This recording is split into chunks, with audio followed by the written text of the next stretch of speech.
Hello guys welcome to my new blog आजको मेरो नयाँ भिडियोमा स्वागत छ र फाइनली हामी चाहिँ हाम्रो गाउँमा माघे मेला भनौँ न कफी पतङ्गको चाहिँ अवसर बारेर वरक दिनमा चाहिँ फुटबल खेल प्रतियोगिता हुँदैछ।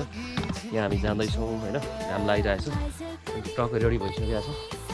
यहाँ सट्ट हामी वरक जाने र त्यहाँको आजको हाम्रो भ्यूहरू है फुटबल खेलतिर हामी जाँदैछौँ।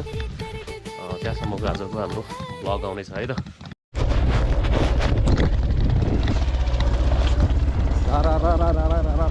भयो भइरहेछ होला, माथि खिचिरहेको छु। पछाडि टाइम चल्दैछ? टाइम छैन जस्तो छ। चल्दै छ कि छैन? छ। लामाको यसो गर्न यो चाहिँ अनि कहाँ नखुस्किन, मुनि खुस्किन्छ कि खुस्किँदैन।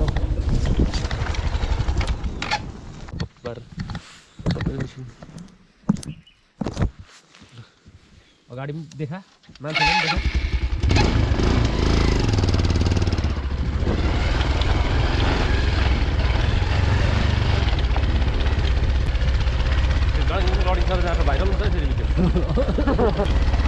हाम्रोतिर त यस्तो छ, गाइड छ बाटो।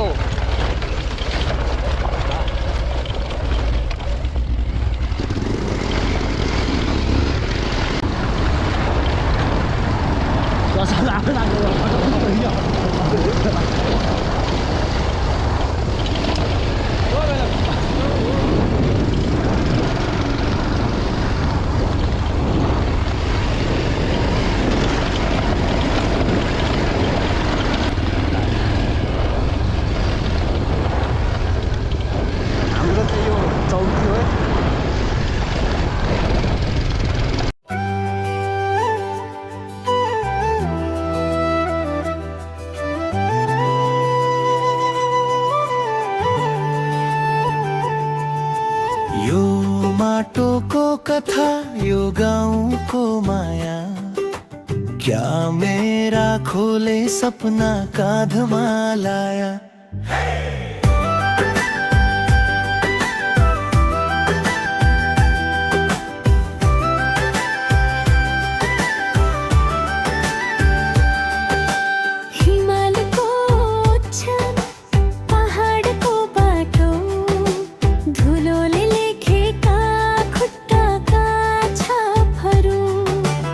आमाको हाँसो, बुवाको पसिना, साना साना काममा ठुला ठुला दिनहरू।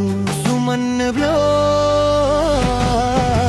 हाम्रो आफ्नै वाल, हाँसी खुसी पलहरू, सबैसँग शेयर गरौँ हावा जस्तै स्वतन्त्र। आकाश जस्तो फराकिलो यो मनको स्टोरी, साथी सँगै हेरी बसौँ। सुमन ब्लो साँचो कुरा बोल्छौ गाउँदेखि सहरसम्म, हृदय छोएर चल्छ एक एक फ्रेम भित्र, हाम्रो आवाज बाँच्दछ।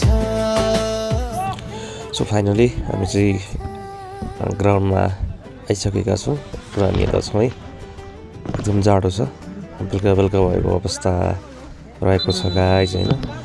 अहिले यहाँ तल देखिराख्नु भएको अब चाहिँ आयोजक भर्सेस साम्पाङ ताप्लेजुङ बिच फुटबल खेल भइरहेको छ।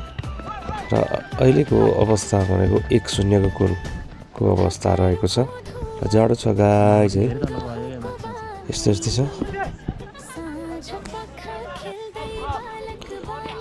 पक्कै पनि अहिले भइरहेको खेल मृदिन गाउँपालिका 5मा भइरहेको छ। जाडो छ, जहीँ त्यहाँ गेम जुटेको छ, यो त पहिला यस्तै हो है त। ल गाइस, खाजा खाइयो अनि डक्टरसँग ल्याएपछि हामी घर फर्कने बेला भएको छ।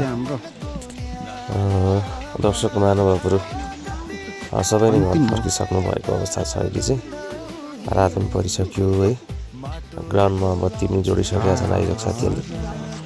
अब हामी चाहिँ घर लाग्नु पर्ने हुन्छ है त।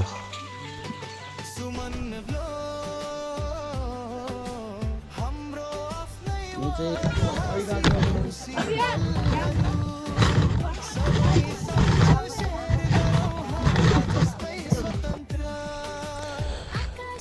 ओराक्जेन गोल्ड कप फुटबल प्रतियोगिता आज चाहिँ मजाले उछिटो गयो होइन, जाडो छ अनि यस्तो छ है रातभरिको अवस्था छ गाइस होइन। अनि हामी अब लाग्छौँ है, हामी चाहिँ फेरि 3 जना छौँ एउटा बाइकमा, गाह्रो छ क्या गाह्रो छ। अब हिँड्नु पऱ्यो है, खुट्टा अब दुखिरहेको छ क्या, कम्प्लेन गर्दै दिन्छु ल। अर्को भिडियोमा भेटौँला है त, आजलाई चाहिँ यति नै हो मेरो भिडियो है त, नमस्ते।